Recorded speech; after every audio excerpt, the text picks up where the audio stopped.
বিশেষ অধিবেশন ডেকে রাষ্ট্রপতি নির্বাচন করার মতো পরিস্থিতি তৈরি হয়নি বলে জানিয়েছেন আইনমন্ত্রী মোহাম্মদ আসাদুজ্জামান।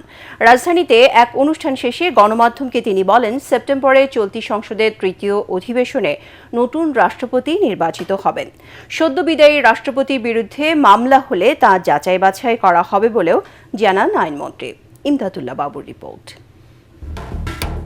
স্বাস্থ্যগত সমস্যার কারণ দেখিয়ে দায়িত্ব থেকে সরে দাঁড়িয়েছেন রাষ্ট্রপতি মোহাম্মদ শাহাবুদ্দিন।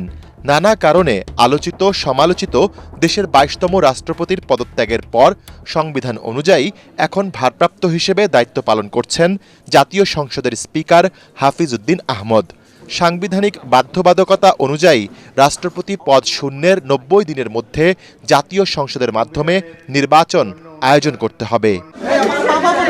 রাজধানীতে আয়োজিত এক অনুষ্ঠান শেষে আইনমন্ত্রী মোহাম্মদ আসাদুজ্জামান গণমাধ্যমকে বলেন, যথাসময়ে নির্বাচন করা হবে নতুন রাষ্ট্রপতি। ২৪ অক্টোবর পর্যন্ত আমাদের হাতে সময় আছে, সুতরাং বিশেষ অধিবেশন ডাকার মতো কোনো পরিস্থিতি এখন তৈরি হয়নি। ১৫ জুলাই থেকে ৬০ দিনের মধ্যে আমাদের পরবর্তী অধিবেশন হওয়ার কথা সাংবিধানিকভাবে।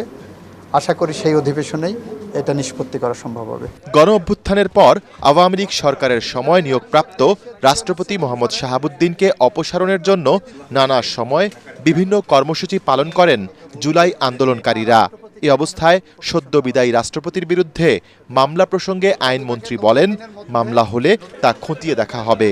এইটা যারা করেছেন, কি উদ্দেশ্যে করেছেন, তাদের উদ্দেশ্য কি, সৎ উদ্দেশ্য না অসৎ উদ্দেশ্য, এগুলো দেখি। আইন যখন ব্যাখ্যার প্রয়োজন আসবে তখন ব্যাখ্যা দেওয়া যাবে। This is too early to make any comment. এর আগে মানবাধিকার সংগঠন অধিকারের সেমিনারে আইনমন্ত্রী বলেন, বর্তমান সরকারের ৫ মাসে বিচার বহির্ভূত হত্যাকাণ্ড শূন্যে নেমে এসেছে। আপনার বিচার বিভাগীয় সচিবালয়ের নামে যে সচিবালয় প্রতিষ্ঠা করেছিলেন, সেই সচিবালয়ে যাদেরকে প্রতিষ্ঠা করে দিয়ে গিয়েছিলেন এবং যাদের হাতে দিয়ে গিয়েছিলেন, ফাসিস্টদের আরেকটা আস্তানা ওখানে দাঁড়িয়েছিল।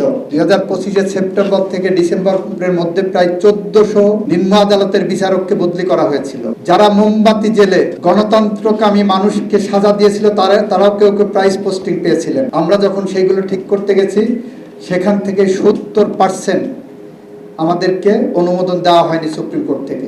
এ সময় আন্তর্জাতিক অপরাধ ট্রাইব্যুনালের চিফ প্রসিকিউটর আমিনুল ইসলাম জানান, সোমবার থেকে শাপলা চত্বর হত্যাকাণ্ডের বিচার কাজ শুরু হবে। ইমদাদুল্লাহ বাবু, ATN বাংলা, ঢাকা।